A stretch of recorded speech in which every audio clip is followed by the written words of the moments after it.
Diversified League of Martial Artists presents the International Breaking Federation. Master Velez Inc. is the sponsor and owner of the DLMA and IBF. Before I show all my breaks, I will instruct the DLMA members and IBF members and AMJ members how to properly break a piece of wood.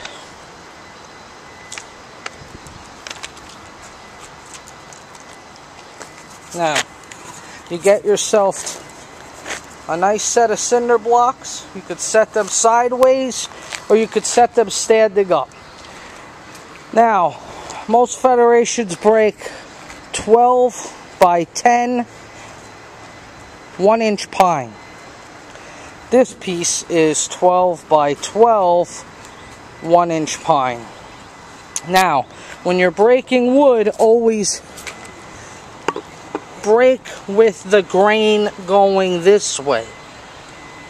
Okay? You do not want to break with the grain running this way. Bruce Lee couldn't even break that. You probably could break it with a baseball bat, but you're not going to break it with your hand. You'll probably break your hand. Never break against the grain. Never break against the grain. Make sure the grain is facing this way, up and down.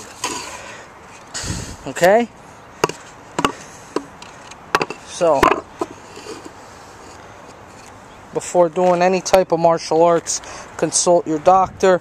Any person could break one piece of wood after 5 minutes of instruction if taught by the proper person. But the type of breaks we're going to do in the International Breaking Federation is for highly experienced black belts, and you'll see that in my later videos. This is May the 15th, 2010.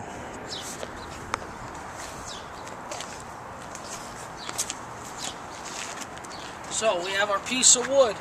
We want the grain to run up and down. Never this way.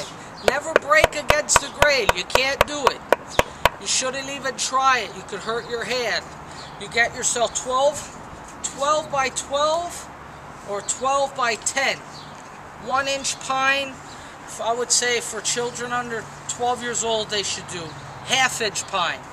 But for someone my size and with my experience, and a grown man or a grown woman, 1-inch pine. So right here, I'm just going to do a regular palm strike down.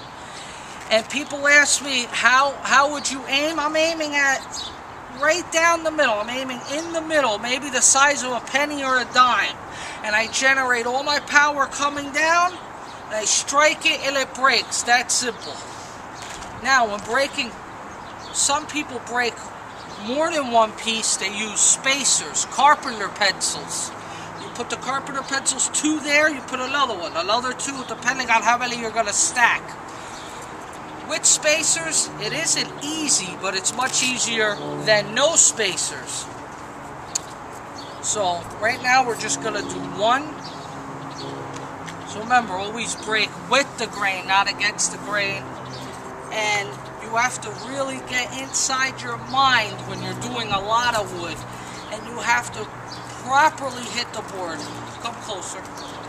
When you're doing a palm strike, the strongest part of the palm, right here, when you're coming down, when you're doing a hammer fist, you want to make sure you're using the meat. You don't want to hit your wrist. That hurts a lot. When you're doing the chop, you want to use your meat. You don't want to come down and hit your pinky. You don't want to hurt yourself. You want to be able to break and walk away without an injury. Always have some ice on hand and be smart. So, here we go.